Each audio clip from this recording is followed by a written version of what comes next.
right. And All right. 10 minutes after. We got 12 people. That's pretty good.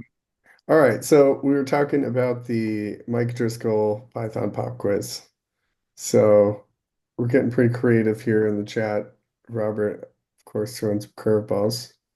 But why don't we go from the top? All right. So what will be the output of the following code? A, list 1, 2, 3, or 4, 5, 6, or 1, 2, 3, 4, 5, 6, or empty list. Code being numbers equals 1, 2, 3 as a list because of square brackets. Integers is equal to numbers. I think this is the thing we're going to focus on most. Then numbers equals numbers plus 4, 5, 6. And the question is like, what is it going to print? Consensus seems to be C 1, 2, 3, 4, 5, 6. And I the don't, naive answer. yeah. And so we're going to go to a separate screen and see what the REPL thinks about it. Oh wait, we're gonna see if DN has this. DN, do you have it lined up? Hmm. Yeah, but I'll need to be able to share the screen. I think Oh, you should it's have letting me permission. now. Yeah. And where are we? Wrong Yeah. screen. Try again. Yeah. You know, you can use like ChatGPT or Claude to take a screen cap and it'll automatically transcribe it. So you can just paste that into um, your REPL without having to type anything. Ooh, fun. Yeah, you can do that on a Mac computer as well. Okay, can you see the screen now, Woody? Yep. Python Right? tutor, visualize code. All right, so you just gotta Okay, log so this, in. this is a this is a very useful tool if you've not come across Python Tutor before, pythontutor.com, because you can see there on the left-hand side the code that Mike Driscoll put up for us. I've added an extra line just for fun. And you can see to the left of that a red arrow, which says this is the next line to execute. Underneath, you can see that we've got a facility very much like a debugger where we can click on the next line to be executed and it will execute the code one line at a time. So if I click it once, you can see that it's executed line 1 and the red arrow is now next to line 2. But on the right-hand side, you can see it's also showing us what the storage looks like inside the computer. So it's visible computing in a way. So we've created this list called numbers, and it's pointing. Actually, Woody, do you want to talk us through it, or shall I? Uh, do you seem to have a good role? Go for So there we go. We have our list numbers, and if we execute line 2, we create a second identifier called integers. But notice that the arrows are pointing to the same objects in memory. So what we have is an alias for numbers. And this is where we are being tempted to trip ourselves up. Okay, line 3, we augment the numbers list. And because it is no longer the same as integers, it's actually created as a new list. Now remember, is a list mutable or is it immutable? That's a really important question to be able to answer. it. And if we Mutable. print, you can see, beg your pardon? Mutable? Yep. Yep, the list is mutable, correct. Right. So on the right-hand side, you can see there we've got the first line of print, and I'll execute the last line. You can see the last line of print. So this is what I suspect. Rob was saying that you have to keep Yeah. track of whether you're dealing with a mutable or an immutable, and in this case, you can see that numbers is indeed 1, 2, 3, 4, 5, 6, which was one of the choices in the multi-choice. That's Well, honestly a the very problem good is visual aid. you're Yeah, creating a new immutable object, right? a Um, new mutable object. Yeah. so so if you did the append method Hmm. on numbers, right? So if you said numbers dot append and then an array of 4, 5, 6, then you'd be dealing with the same object. right? But because you have this thing numbers equals numbers plus, and then you have a literal, you're creating a new object and then assigning the label numbers to that new object. So that breaks the link with integers because integers is still pointing to, and it shows that in the Python tutor thing. Mm-hmm.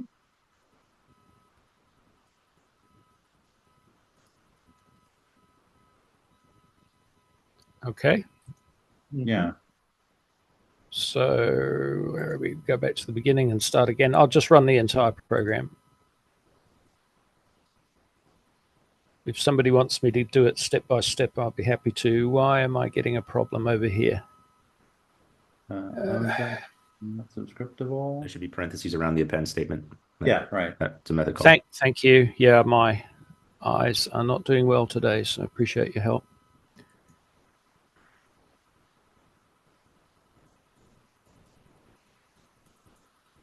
And then you also have to have the brackets. And then we also have the brackets. Yes, I was right the first time, wasn't I? Just wrong the first time as well. So it's been here. Hi, everyone. Sorry, isn't the method should be extend, right? Not append.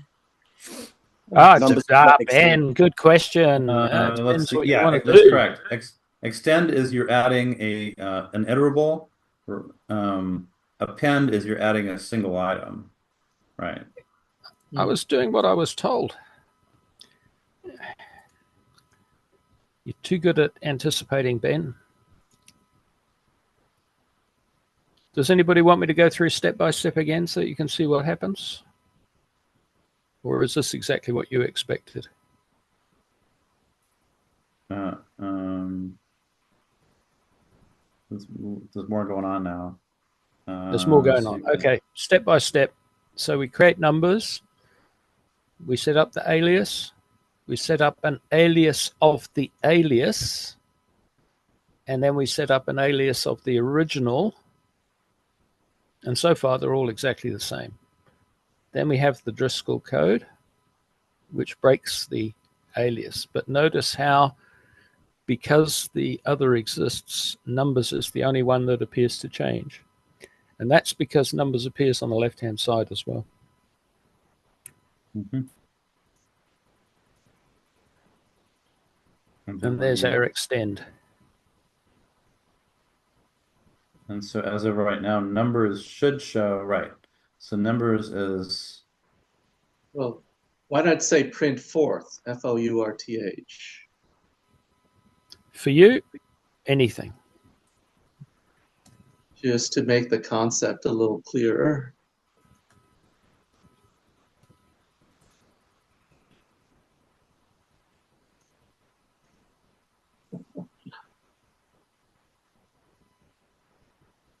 Ooh. You can see that. You can see the arrows, Tanim. Yep. Well, okay. Yeah.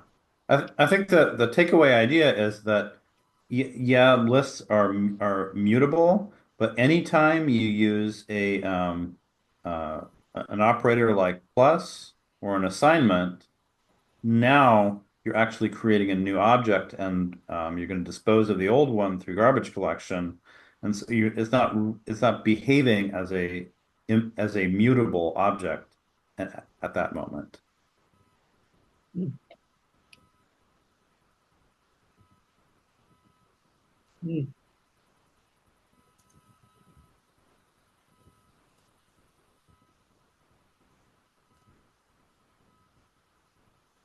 Yeah, you don't really need to print it either.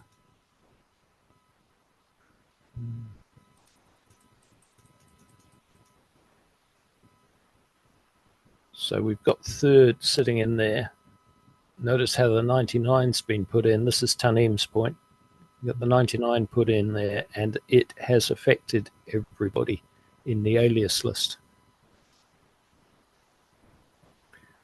And that's further to Rob's point. You've got to work out, what are we doing here? Are we mutating in place, or are we creating a new object?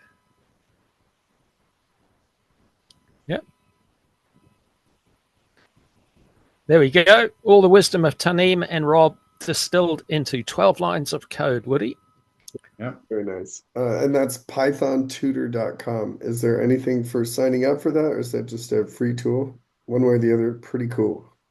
It's a free service. Yeah. Very I nice. think it has a free tier, but then there's things where you can get some other extra stuff when you pay. Thought I saw something about that in there. And actually, the C++ part sounds really interesting, being able to simulate that. Or visualize it. Yeah, Mhm. visualize it. All right. That was a good tool demo on top of a quiz run through. Thanks, Dean. All right. Pleasure, sir. Links in the chat for anyone who's interested. Okay, good. All right, and then How do I stop sharing? I think I can just keep. Go to meeting, stop share. Or there's some button somewhere. Have you taken it over, Woody? Yep. Thank you. All right. So where are we on this thing? Is this loaded far enough? I think so. Oh, there we go. All right, little comedy relief before we get into it. 2.7. Scary. It was spooky season, so I did a SacPy kind of Halloweeny doodle. What's the deal with the indentation at the bottom? I don't know. What do you mean? It looks like it's got snagged on something.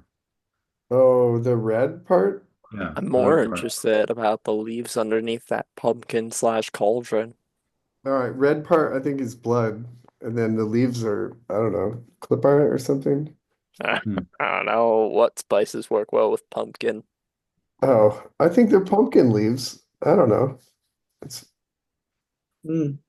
anyway, Let's a lot of greenery in order for that to happen. fair enough. Fair enough.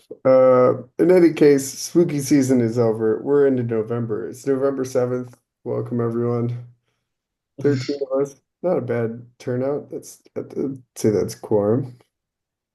We're getting close to 1,800 Pythonistas. I think I saw that we were actually at 1785 today. So maybe when we hit 1,800, we can start a free hotline. 1-800 Python. Huh. Like that. What does your kanji mean there, Ben?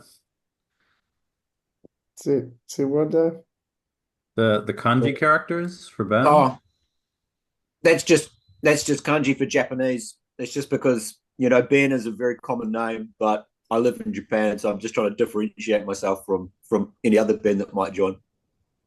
Ah, That's okay. cool. Awesome. Welcome, man. Also, this guy, Josh Miller, got us started a number of years back. Robert and I have been running things since 2020. Basically, be cool. Last time, everyone was pretty cool. But yeah, we usually read this after we've had some trouble. Thankfully, it hasn't been. It's been a while. Format's pretty straightforward. We like to have inline questions, like, for example, Ben, what does the kanji mean? It's a perfect example of inline commentary. We like that. Who wants a uniform like intro every time? It's boring.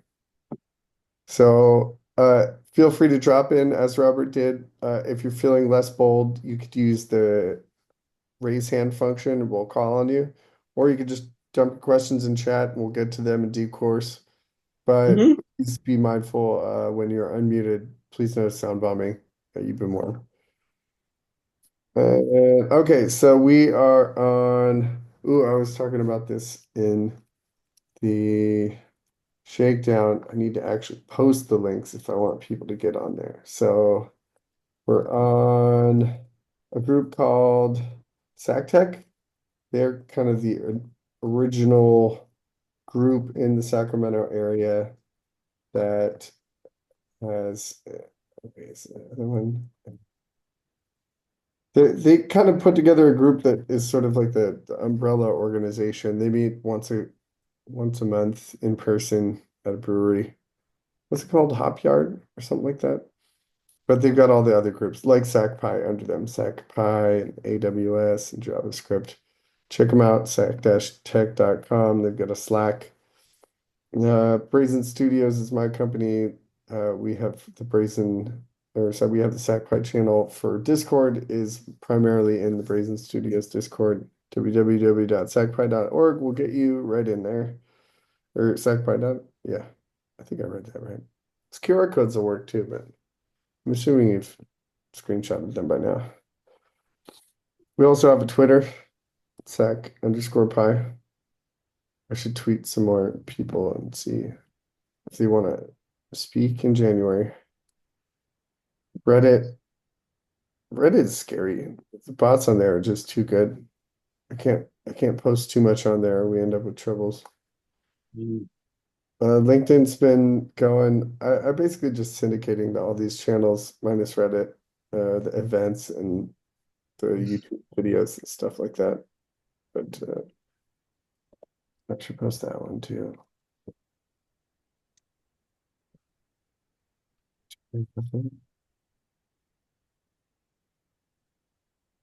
Yeah, take a screenshot. It'll last longer. We also have a Facebook page and group. I really need to change these links. Screenshot. Follow us on or subscribe on YouTube, Brazen Studios, where we host the Python user group videos. There's a bunch of them by now. It's a large portion of the videos that are in the channel. And all right, now is the time we do a community headshot. Anyone who is feeling bold, turn on your camera. I'm gonna turn on the, is it side by side? Wait, no, gallery. And I'm gonna turn off the share. So we've got nice gallery mode. All right, cool. We got Tanim. Oh, we got Twinkles, of course. Got Robert, Kevin, Ben, Carter. Anyone else? All right. All right, try to look intelligent. All right, 1, 2, 3. Got like glasses or something. I don't know. Put them on. Funny hats, Mhm. whatever you got. All right, nicely done. All right, thank you, gentlemen. I am going to put the share back on. You know what? Did that slightly wrong. It's okay. Just run through those slides again. Mm. Okay, and then we'll put this on regular or standard. And let's just go back to the last few. All right, so our feature for this evening, one of our MVPs, Dr. Tanim Islam, he's got a project that this is sort of an extension, I think, of a project he's worked on or talked about a number of times. This is the Howdy project, ultimately, right? Howdy, I use that. It's really the Python project I think I'm most proud of. It's like a piece of a bunch of command line tools, and I use at least 80% of them all the time. So it's a Nice. case I really do eat my dog food constantly. Nice. Yeah, so this time he's talking about a script he's got that has his Plex and his Spotify talking together. Plex, if anyone's unfamiliar, is sort of it's like a self-hosted streaming service that you can invite your friends to. And so That's right.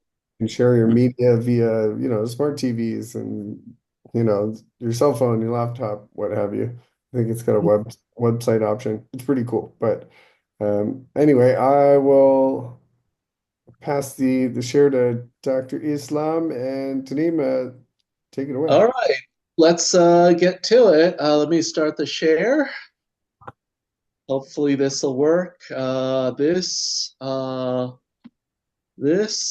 trying to do shun, do, and this. Okay, let's see. So you're the Spotify API for practical fun. And this is going to be a little different from the other presentations in that I invite you to, basically download or follow the PDF with me because it might have some useful links to it, like links to the Spotify playlists for you to follow along and see, oh, look, here's what I'm able to do.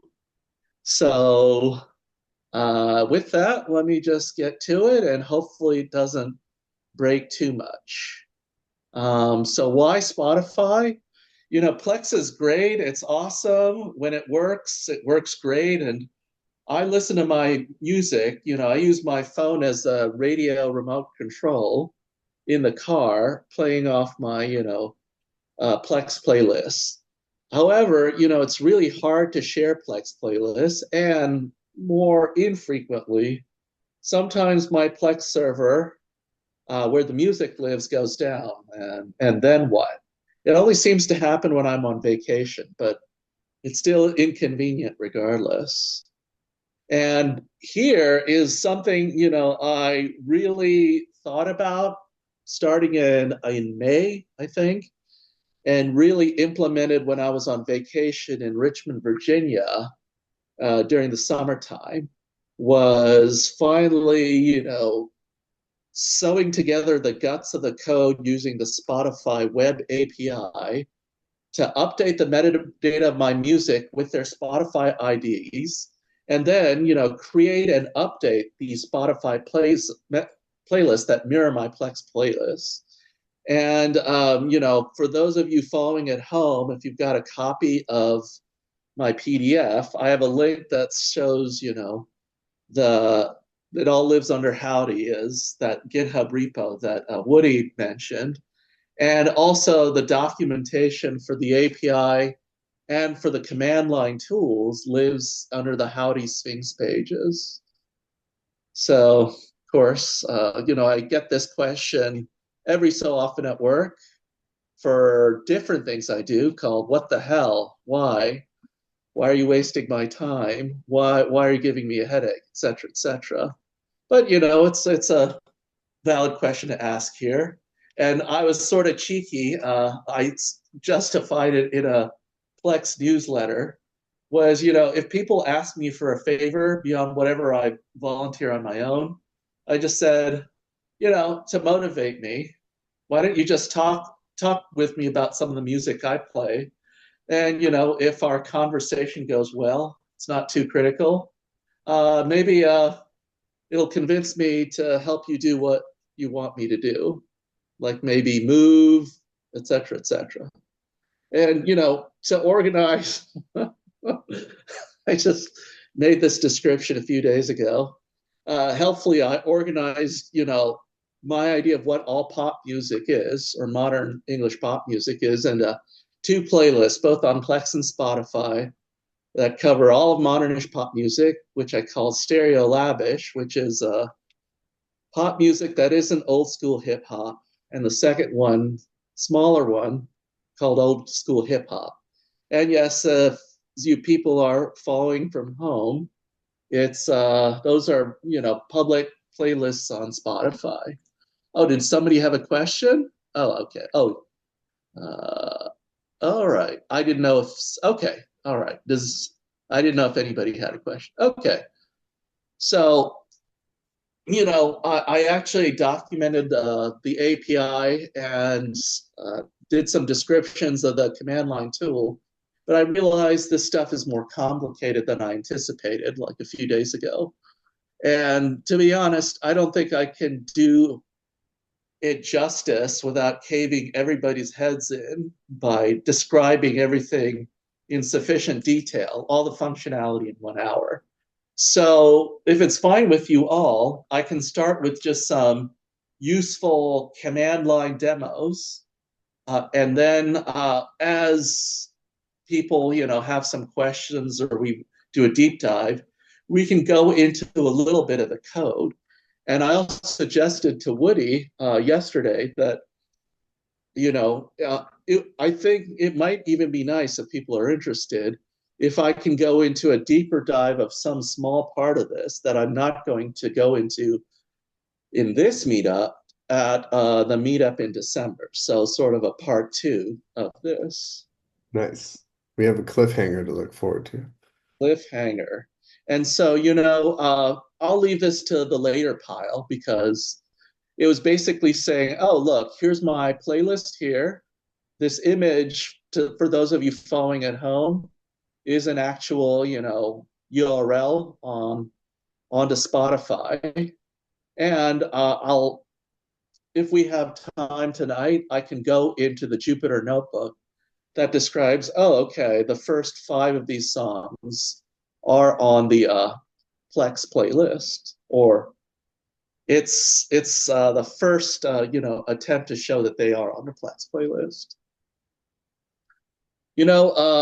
The authentication stuff is kind of interesting.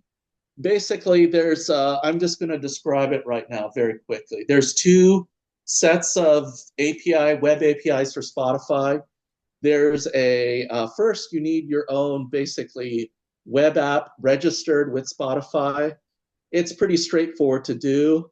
Spotify has made the process pretty easy, and your justification can be as bullshitty as possible. I think don't describe it as I'm interested in stealing music, but it's a nice research, a nice hobby. I think that'll fly.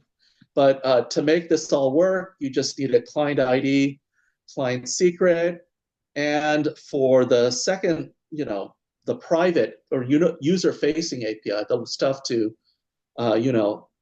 delete, create, and modify your public playlists, you need a scope, the appropriate, scope for that. And so yes, client ID, client secret, and scope. And I store this all in as a certain record in a SQLite database. So yes, it's this thing. Okay, blah, blah, blah.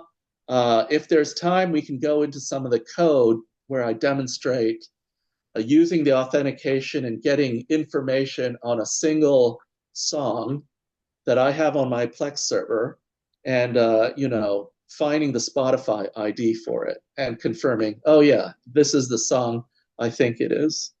This is the more involved functionality, but basically this is the thing you need at I've needed at a low level to do the modifications of playlists. All right. Anybody have any questions at this point? I know I just described sort of the high level detail, sort of a job talk thing without going into any detail or demonstration. You're gonna have like a GitHub link or the link to the Jupyter Yep. notebook, right? The notebooks, I thought about that, but a lot of the code is very specific to also a lot of the functionality. It creates a pandas data frame, one of whose columns is the location on disk of those music files. So I can that sounds like a good idea, Robert. I can share the the HDF5 pandas data frame files with you guys, so you can see at least most of what I see when I do sort of the manipulation of the actual Python objects. So I guess a little later on, I could just share it with you, or I guess, Woody, I could probably send it to you and you can put a link to it, just as an example. Would that work too? Yeah, if you want to text that to me now, I can start getting the link ready. Okay, all right, this will take about a minute or so if you guys are fine with that. So you see this Jupyter, basically this whole thing here. Okay, let's see if I can do something like this.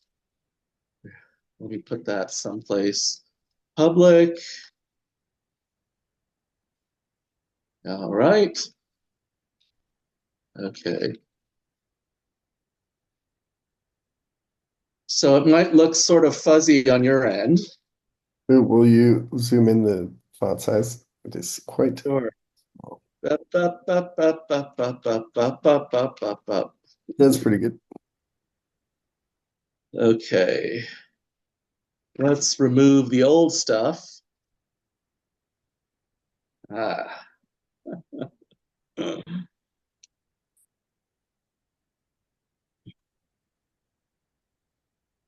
All right. And Woody, since I'm not sharing the screen here and this other stuff, let me see if I can, where does this live someplace else? Okay, it's called this cloud drive. Okay.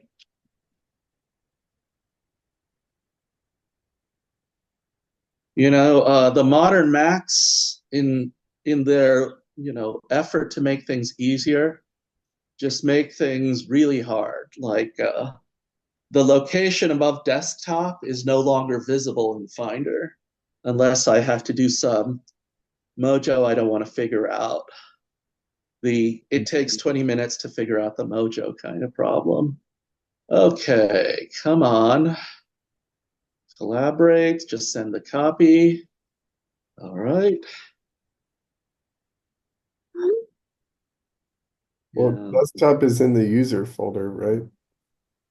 I have no idea. I do something wildly stupid, like go into desktop and try to go into the directory above it in Finder. Wait, what did And you send me? A .h5? I thought you sent me a PDF. no, these are, I think, Robert, you're talking about the pandas data frames, right?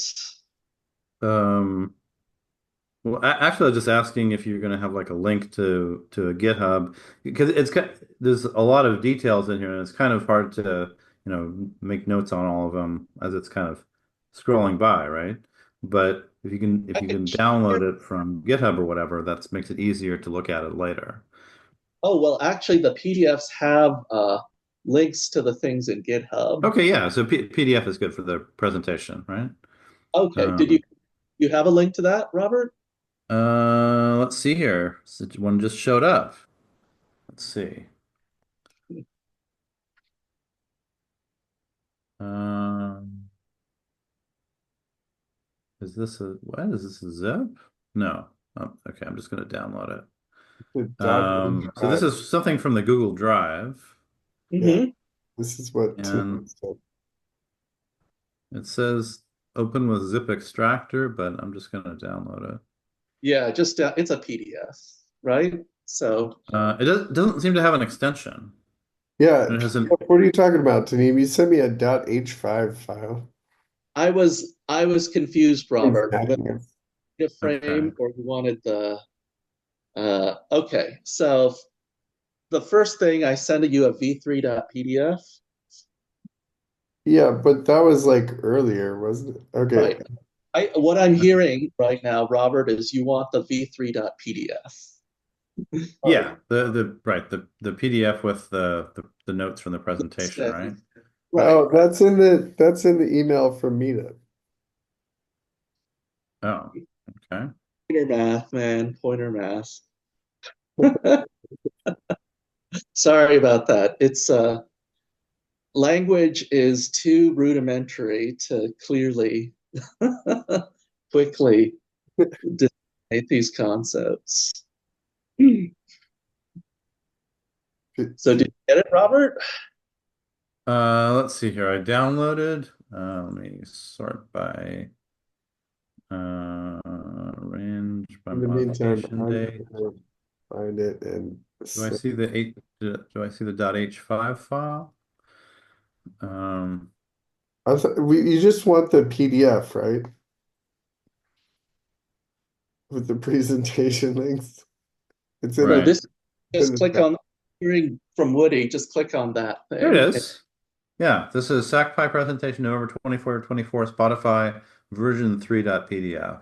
That's the one. Sorry, folks. We got there in the end. We only lost 3 Got people. there in the end, yes. I figure,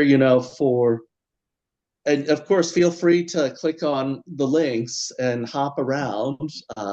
But like I figure we can do a deep dive a little later. Let me just go through the demonstrations, Yeah. show on the command line, as well as give links to some of the functionality to show, oh, look, well, to me, it looks like magic. So, okay, is everybody ready to go? Yeah. Yeah, let's All get right. Okay, so I'm going to this location on my machine. Okay, and let me just do something. First off, I'm going to show this is part of the functionality that I use all the time, or at least to figure out which things do I want to share. Oops, not this one. I'm going to clear the screen each time. Yeah. This executable, which actually there's a link to it in the PDF, the link to the Sphinx documentation in this. But here I'm going to show you. Here's all the Plex playlists that I have on my account on my server.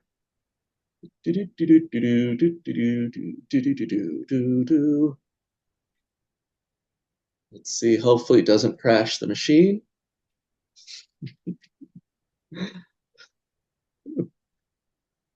And I guess one of you is working on C++. Python is nice, but it can be a bit slow. Properly optimized executable would probably be faster. But look, lo and behold, it's just a nice summary. What kind of playlist is it? The all music one exists by default. That's all the songs that I have on my Plex server. 33,191 of them, of which I listen to maybe 500. And the one that I have in my car, Stereo Lavish and old school hip hop.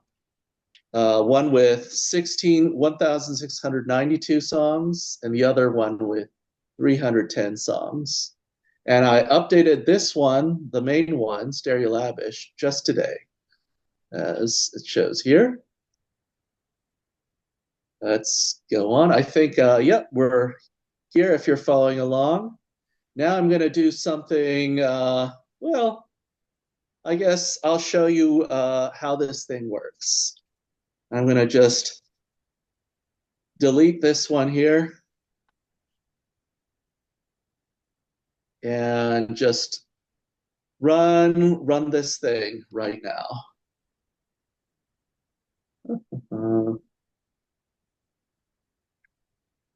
Okay.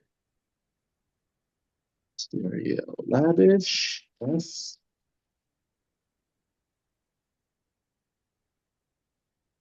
It's the 7th today, right? Yep. All right. Yes. This might take a while, so I figure, how are you guys doing today? How's New Zealand? I'll just upset you by pointing out that it is the 8th today. Oh, it's the 8th, right? It's the 8th in New Zealand. Yes, that's right. Still the 7th here. And Japan. Hi, Ben. Yeah, we're more like Pacific Python than SacPython. Twinkle's getting bored. Ring of Fire Python. Oh, nice. Epic. Is it the Prime Meridian? No. Let's see. This is probably as big as it gets. I guess more fun that would color things. It would probably be easier to see. Okay. Lo and behold, look at that thing. Stereo Lavish playlist this. And let me just open it up in pandas.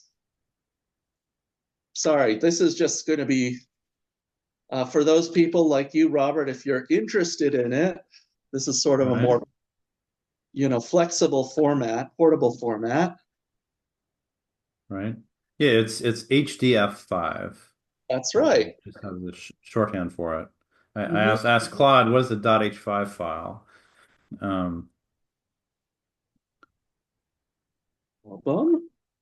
Let's see if my knowledge of Python works or pandas works. Album. Oops. Okay. So already, I think I'm trying to figure out how do I do. All right. I think I've exhausted my mojo, my pandas mojo at this point. Like I'm trying to get the column called number of tracks, or let's say artist. Oh, okay. Here we are, right. So head 5 is a function that gives you the first 5 rows, and then you're selecting the columns. Right. You know, a dirty secret for me, the Pandas API is too goddamn fucking complicated for me. And Mm-hmm. since I don't deal with something with a billion rows, I just identify the column, turn it into a list, and I don't have to forget all my list comprehension or vanilla Python API functionality to figure out how to do it. Anything more requires a sit down with pandas, Right. read the website to figure out what the hell to do. It's the spend a lot of time to unknit a sweater to do something simple.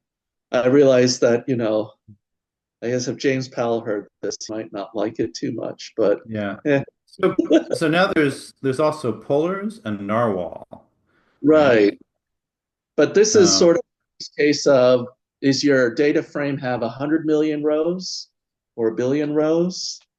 And this thing has at most 2,000 rows. So fits nicely in memory, and I can just convert it into a list or a NumPy array or what have you, and understand what's going on. right. But Yeah. Yeah, yep, that's a topic for another meeting. Pandas is just too damn complicated. yes. If there was a pandas version where you can use the normal Python list comprehension or the stuff that the rest of the Python community knows how to do, comments like that get me in trouble at work too. Like the energy called what dumbass implemented this API. Yep. The dumbass who is sometimes my boss, right? Yeah, that sounds dangerous. I don't know. I'm already on permanent probation, so all right. Okay. How's Well, everybody now? yeah, sounds good. All right. All right. Ready to go? So, so in what I see there, I Mhm. see a bunch of underscores and then a space, Yep. right? So one of them is like a command name, and then another one is a subcommand. Yep. Exactly. Exactly. And this is just instead of camel case, I use snake case. I guess my C, Java, Fortran roots are sort of kind of coming through, or at least that was when I did those kinds of programs. I worked in those languages more frequently. Yes, methods, variables would sometimes, well, usually that was my convention. Snake case. Are you guys familiar with what camel and snake case are? Camel case is, capitals for each word or syllable, the humps of a camel. Snake case is an underscore separating, parts Huh? of the variable or method or class Yeah. name. Then there's kebab, where you have dashes.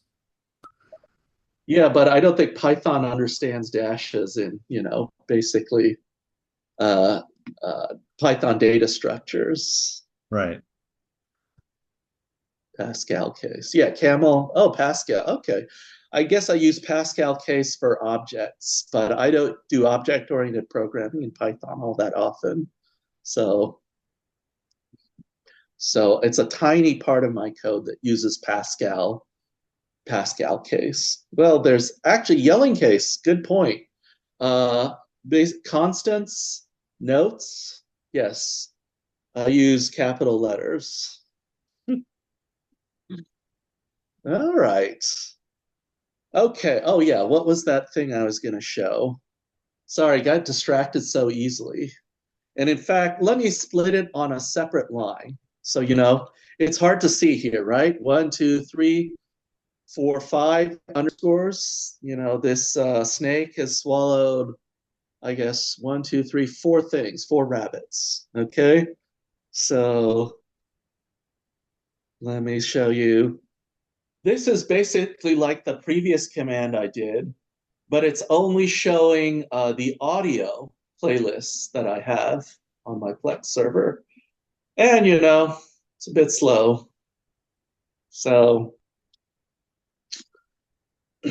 Robert, are you digging into a little bit of the guts right now or just I'm just following your presentation, right? okay.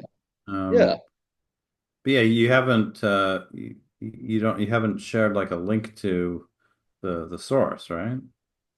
Not explicitly. We can actually do that sort of after I do the demos if you guys are interested. I could show you where in the code base are some are links to some of the code on GitHub. So yes, okay.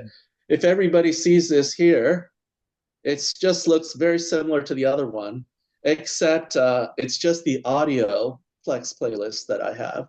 And the intent I want to show is, well, if you want to figure out which Plex playlist you want to push to Spotify, this would be where you'd start.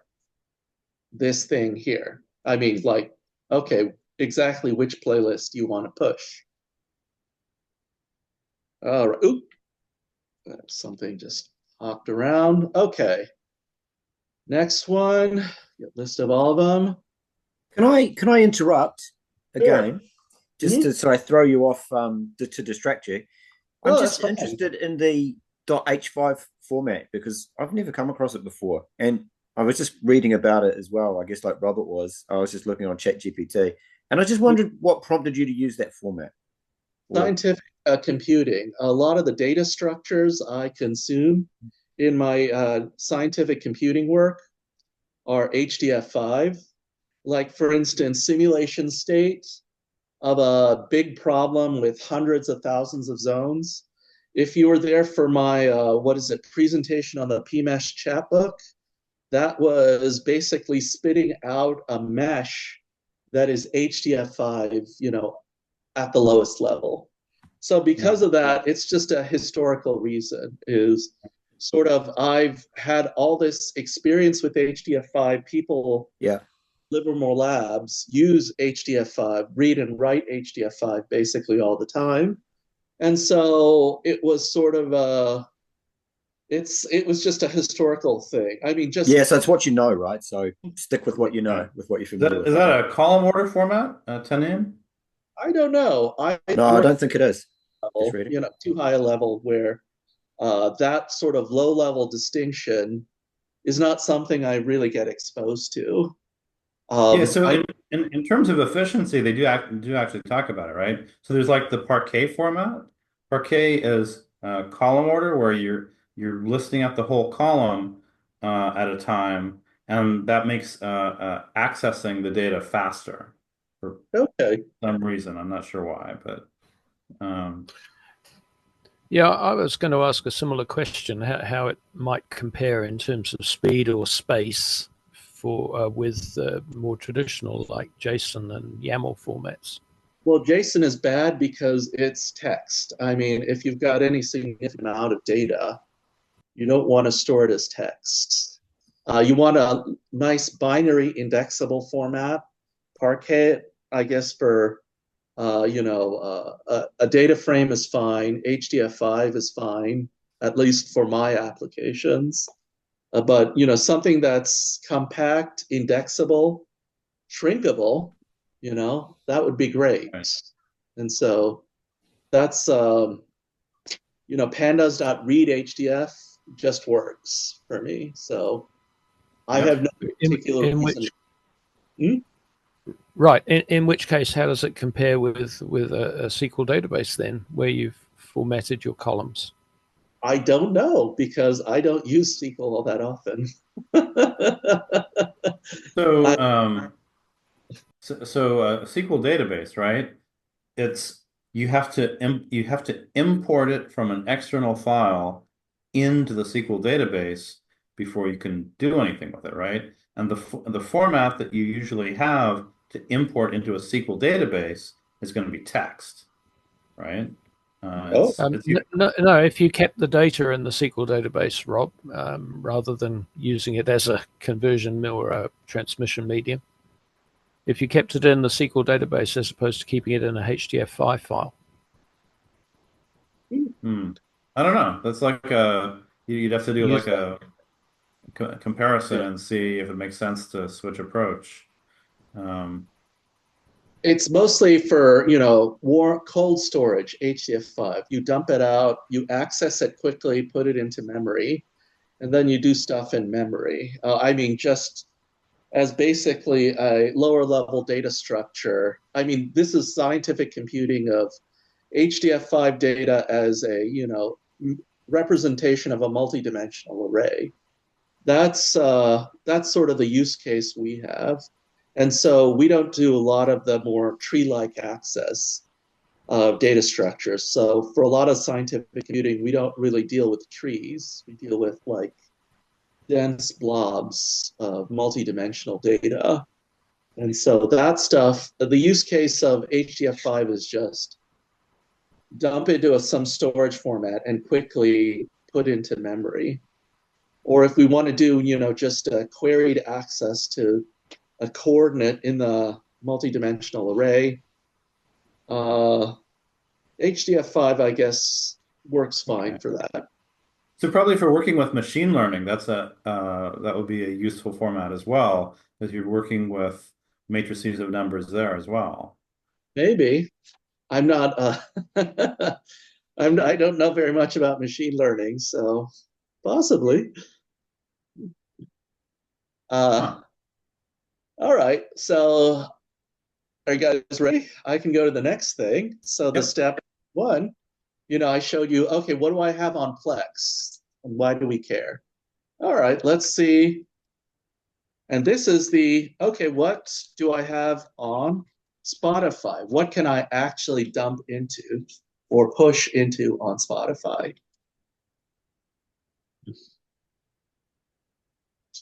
All right, so stereo lavish, old school hip hop, great, that's fine. And I use those all the time and I update them all the time. But I'm going to do something I hope some of you think is a bit cool. And Woody, you saw a little bit of this yesterday. Oh, gosh, I Yep. hate. Oh yeah. All right, so, Get all with right, it. okay. Now we're going to create a playlist on Spotify. All right.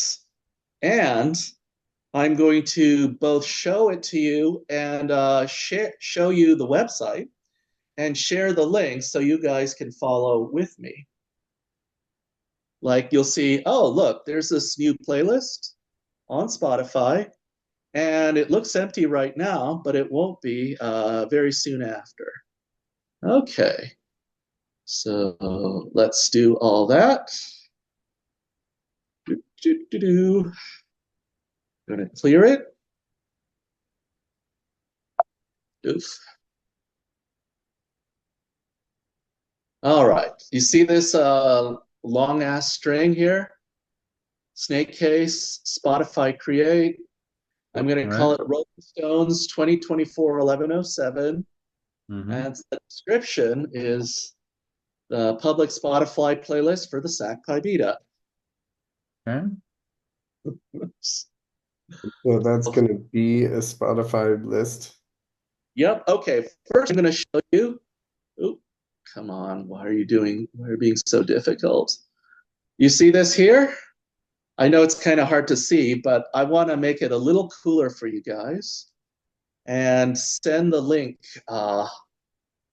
on Zoom. And at this point, Woody, I'm going to send you. Actually, I don't know if it's easier for me to send you the link or, We'll just post it in chat.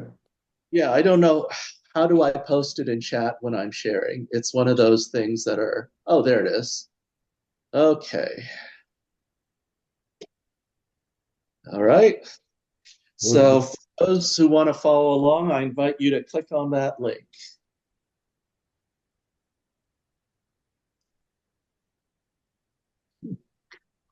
It looks empty thus far. And you see the title, Rolling Stones 2024 Mhm. 1107 Demonstration Public Spotify Playlist for SacPy Meetup. Yep. I guess you might have to believe me that I didn't create it before. I just created it now. All right.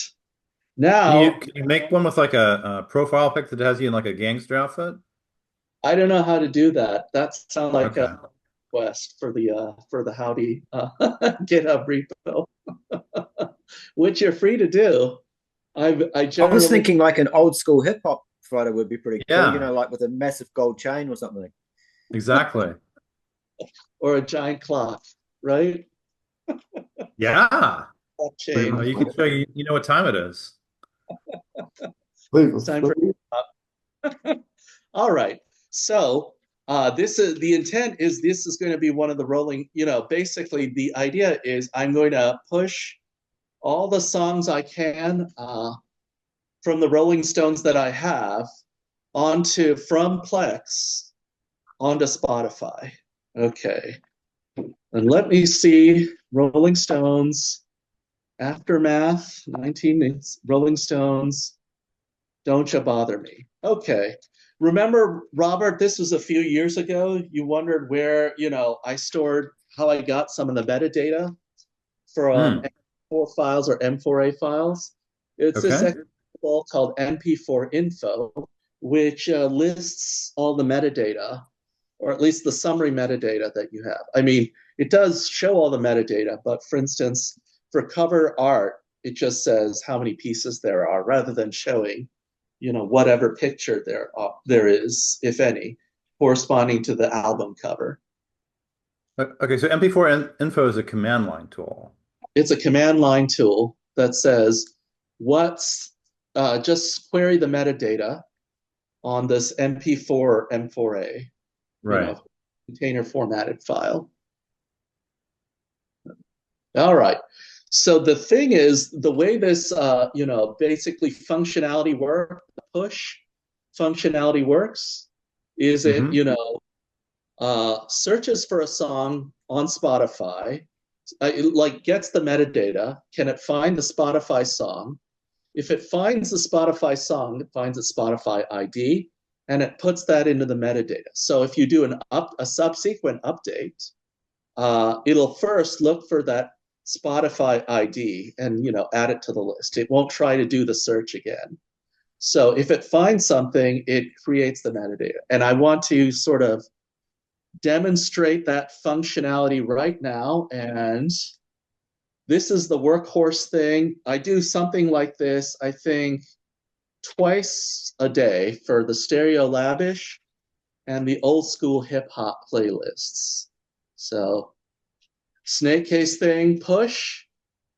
And remember, I said at the beginning, here's the input Plex playlist.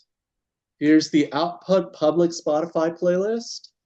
And here's the -M5, which says, you know what? If at first you don't succeed, try 5 more times to find whatever, Hmm. songs you can find on previous passes. All right. Let's see if it works.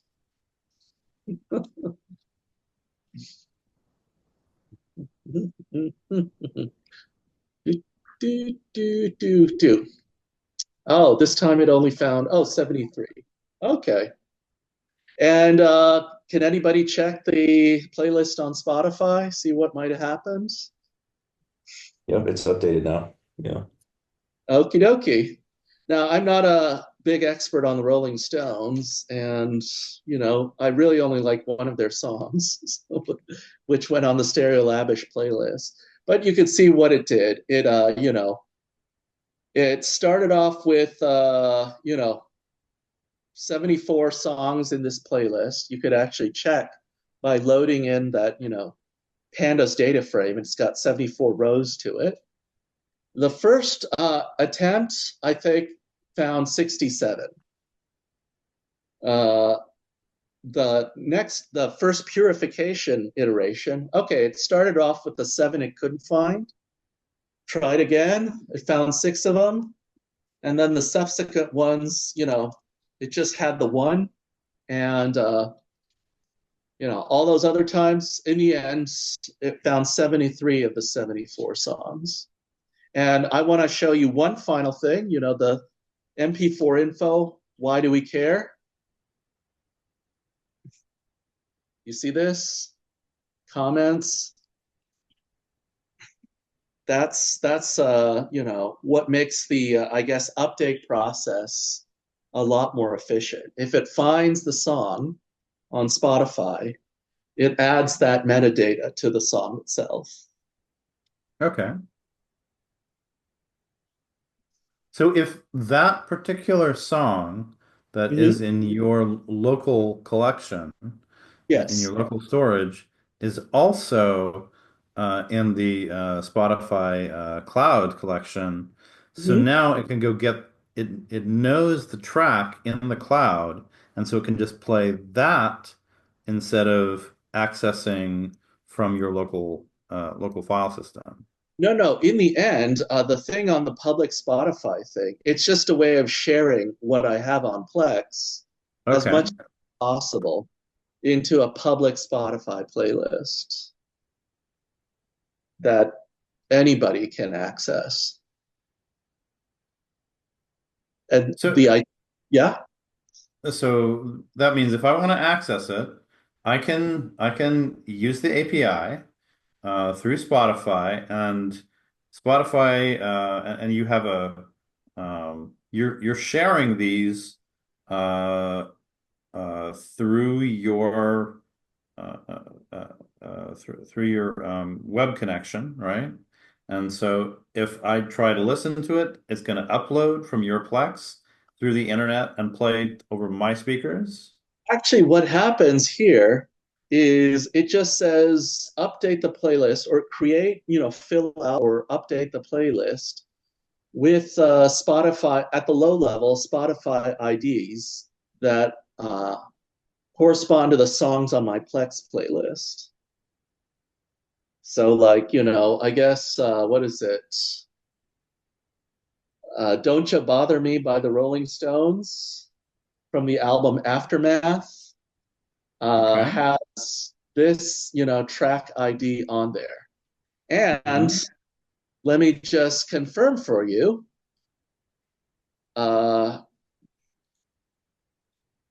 Are you guys following me? I'm typing stuff into the browser window. Sorry about it. You see that OL blah blah blah? Yeah, don't you Mhm. bother. So this Yeah, is so it's got it has a UUID for that track that you can directly access, that's right? right. This is in some sense also at a manual level a confirmation. Yes, the metadata, that in the comment field is the actual Spotify ID of that song on my that's living on my disk on my server. Hmm. So can I just check I've understood properly here? You've got essentially a playlist which has got song information in it, Mm-hmm. and one of the fields that you keep is the Spotify tag or UUID or whatever you want to call it, the Spotify identifier.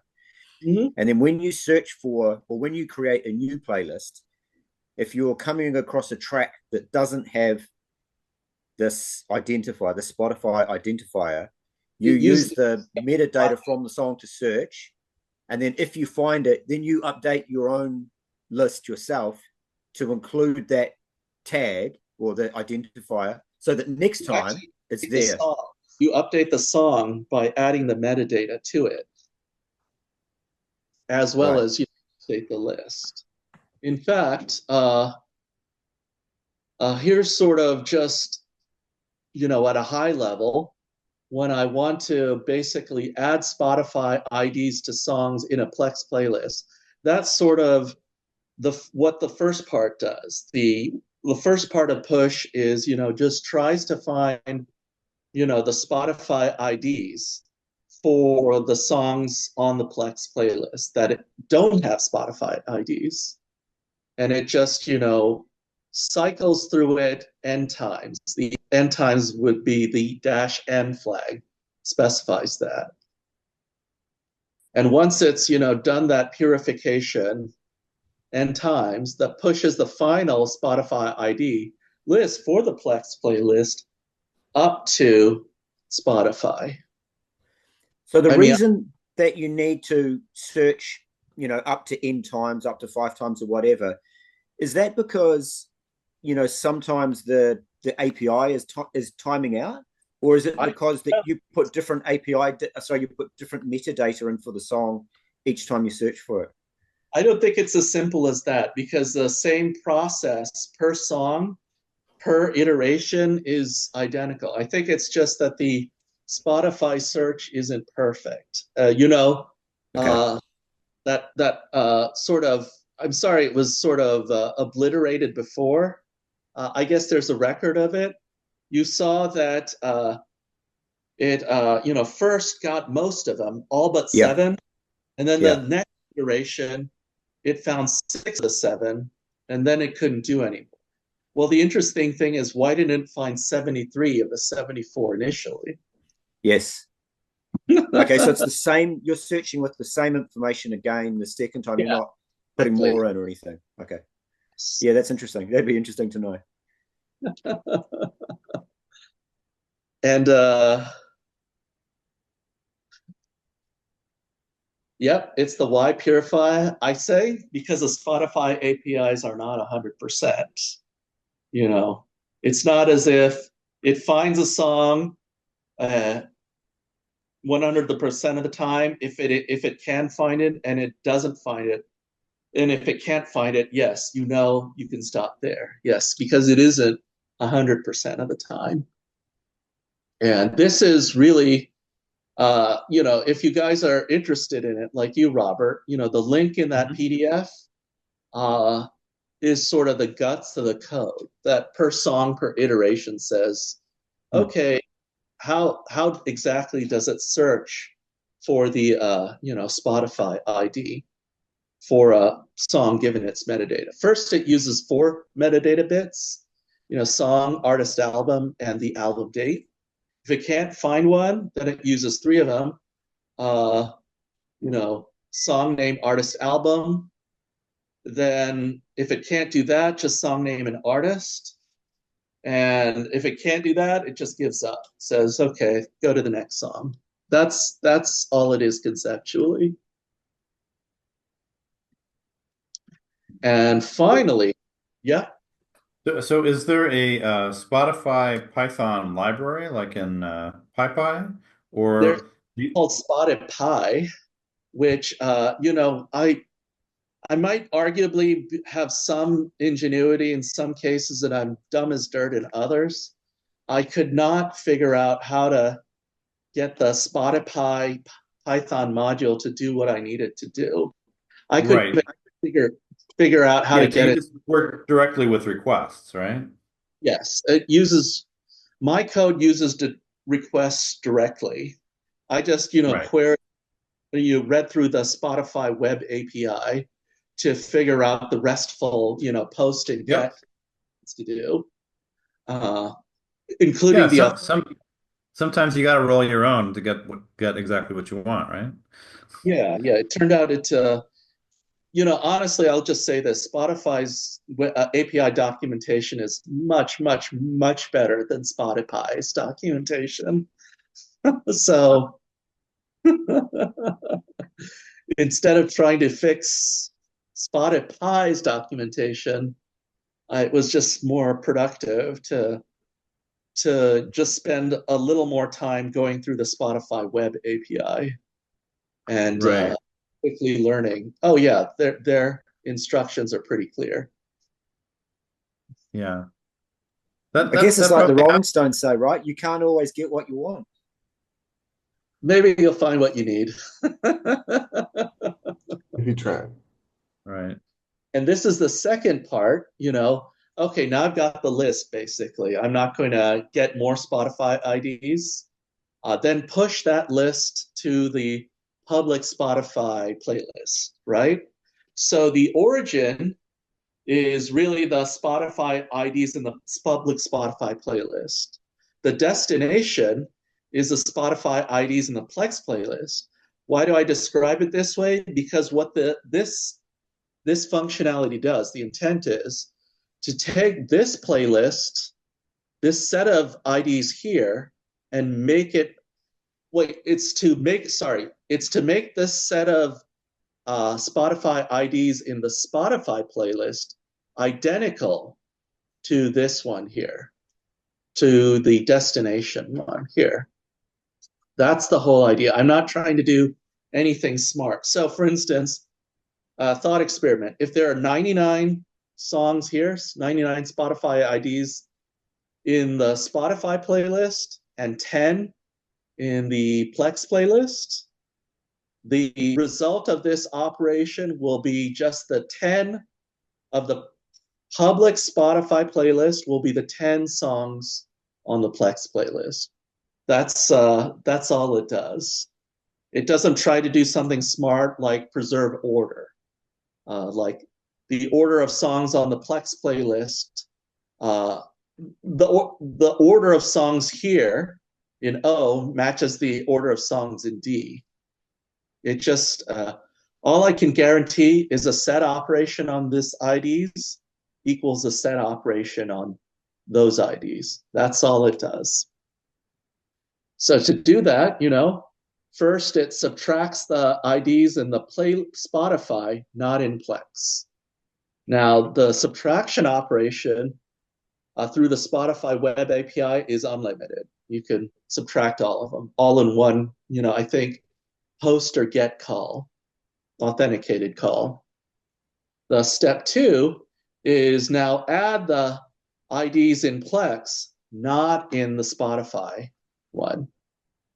And you can only chunk it in units of 100 in a web API request. It's just, I'm not sure why. Maybe it's to limit the load on their servers, but I try to be respectful of that. So I don't think it would even work if you put in, say, more than 100 Spotify IDs into, single RESTful request. I'm not sure what it would do. All right. I think that's a good space to stop. How are you guys doing? I could go to one more, just code example, or we can stop here and I could talk a little bit about it next month. A random question. So Sure. I tried setting up tried reading in HDF5, right? And so I got a import error missing optional dependency PyTables. I guess you have to pip install PyTables. Right. Because I think, which probably slurps in H5Py. Okay.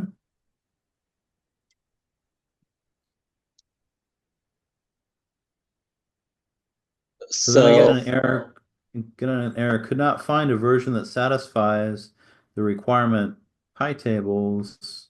No matching distro found for it. So, Uh-oh. Which version of Python are you using? Python -v. Yeah, so I'm using 3.10.15, which I switched to get what was it? Some LLM functions working, so some Hugging Face transformers functions working. So yeah, I guess I need to take a look at what versions both.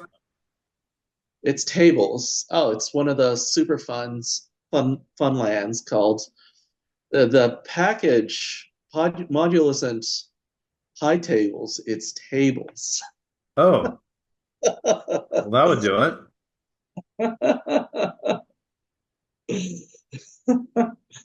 Yep. So you found that out by getting the dependencies for pandas, right?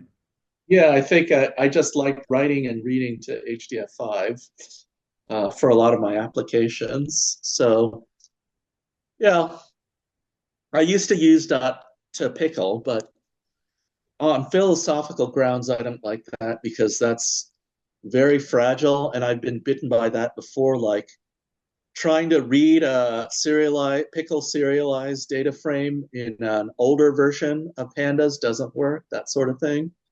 Mm-hmm. Whereas with the HTF5 schema seems to work fine.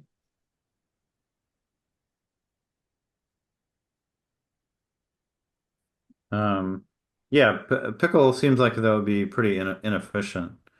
Um, Actually, good at when it works very, very well, or well for my experience. It's hmm, just it can fail in interesting ways.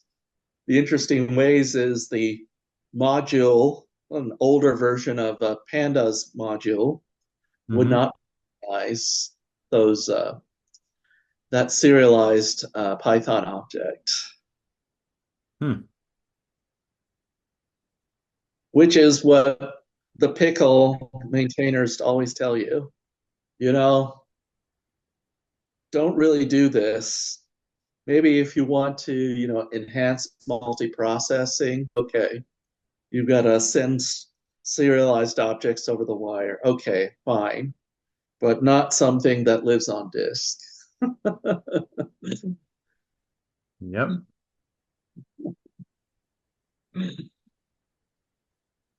All right. Well, pretty cool. I think this is probably a good place to cut it. The bold conclusion of Tanim's Plex to Spotify thing will be next month, December. So Yeah.